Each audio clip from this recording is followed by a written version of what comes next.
It is your boy, Mad Max. In today's video, I'm going to be talking about how to stay positive while living with muscular dystrophy. But before I talk about what I want to talk about, I first want to talk about Maximus Moves, my health and wellness coaching service for others living with disabilities. Living with muscular dystrophy myself, I know how hard it is to find purpose and direction in life. Although it seems that I have everything together, that wasn't always the case. It took hard work and dedication, which is why I want to show the world how I did it.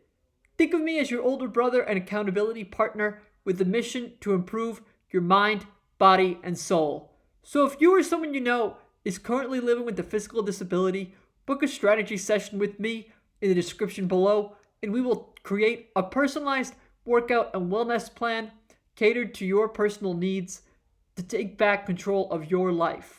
If you also want to join my private Facebook group for other like-minded individuals who are motivated to take back control of their lives, link is also in the description. So today's video, I'm going to be talking about how to remain positive while living with muscular dystrophy, or for that matter, any sort of disability. So I'm going to break it down into 4 components that have definitely worked with me in terms of remaining positive, especially when things get tough. So the first point I wanted to talk about is self-care. And this goes a long way. This means watching the right things, eating the right things, getting enough sunlight, exercising, all those sorts of things. Exercising, for example, is such a great thing to do, not only for your health, but for your mental well-being. I make sure to get 30 minutes to an hour of exercise every day, and I haven't looked back since. And I highly recommend you do the same. It doesn't even have to be for an hour or even 30 minutes, just a brisk walk, a brisk roll, if you will, or any sort of physical activity just to get the heart pumping. I know whenever I'm feeling down and not motivated, I try to push through that and exercise, for example. Another facet of self-care is eating the right things. I make sure to eat enough protein, get all my food groups in, eat healthy, eat plenty of vegetables, and eating healthy is a great way to remain positive and have a good mindset. What you put into your body really matters. So that's why you have to eat and drink the right things, and that helps to build a foundation so as to take care of yourself. Another facet of self-care is going outside, getting sunlight. There's nothing better than going out, getting some sun, getting vitamin D.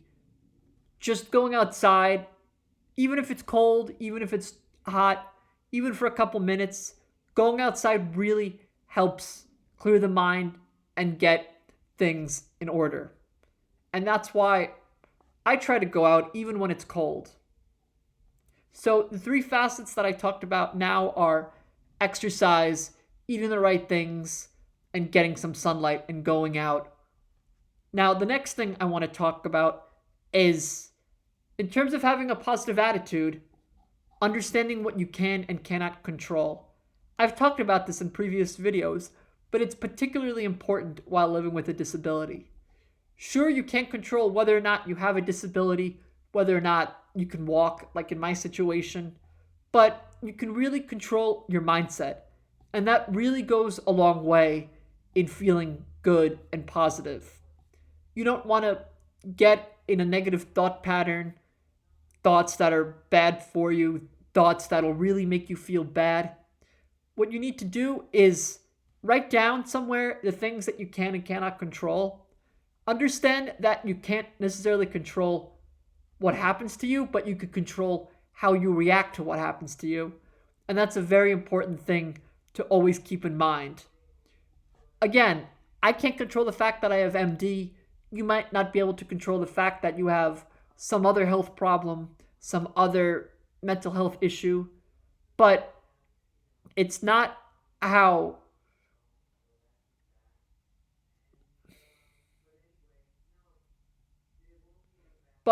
it's not about how you do things.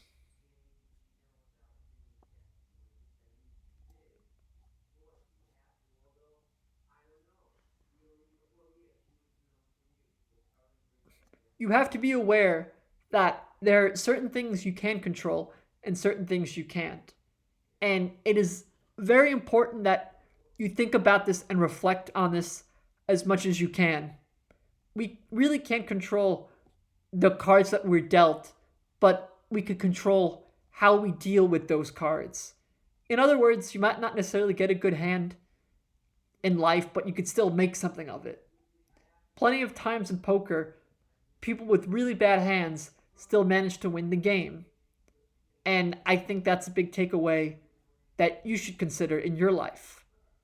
The next thing, and this is similar to my first point of self-care, it's surrounding yourself with people that are like-minded, people that are positive, people that you're motivated. People that are motivated. Because who you surround yourself with very much reflects who you are as a person. If you're around negative people, you're going to start absorbing that kind of energy. If you're around positive, motivated people, you are going to absorb that kind of energy. You don't want people that are toxic, draining the energy out of you. You want to be with people that uplift you and you feel energized with to be around.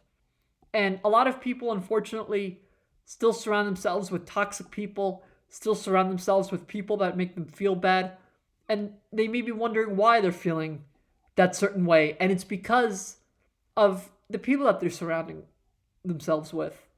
And that really goes a long way in being positive. You want someone to lift you up when you're down, not someone to bring you further down when you're not feeling too good.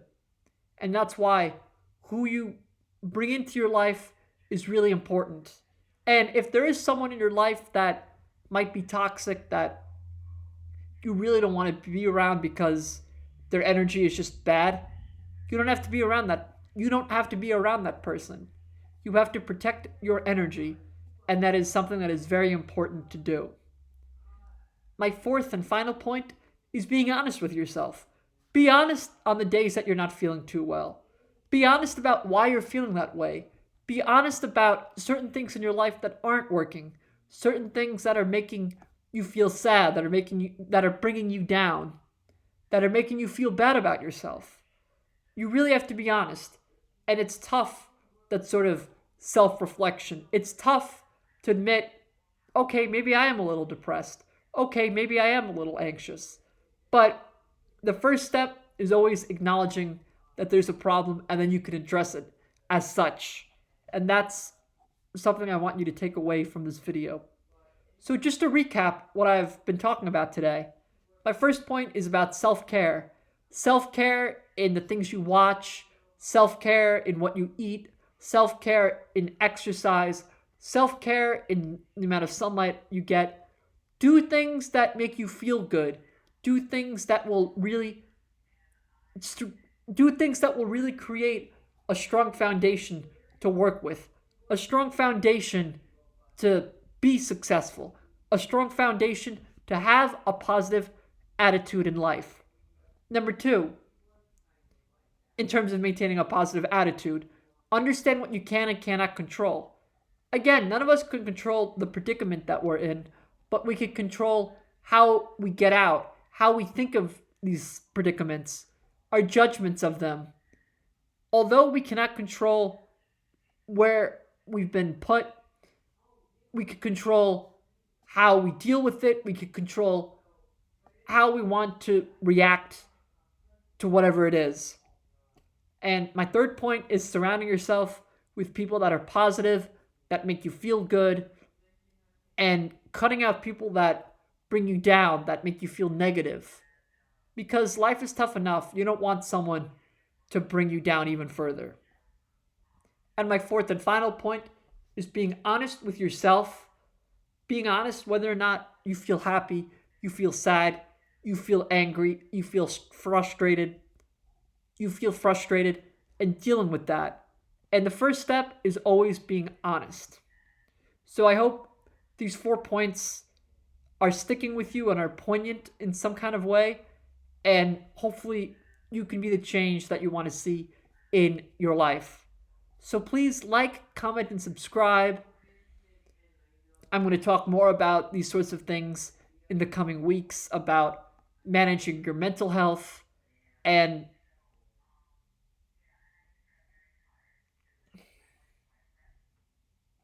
there's more to follow. So again, like, comment, and subscribe. Until next time, it's your boy Max, over and out.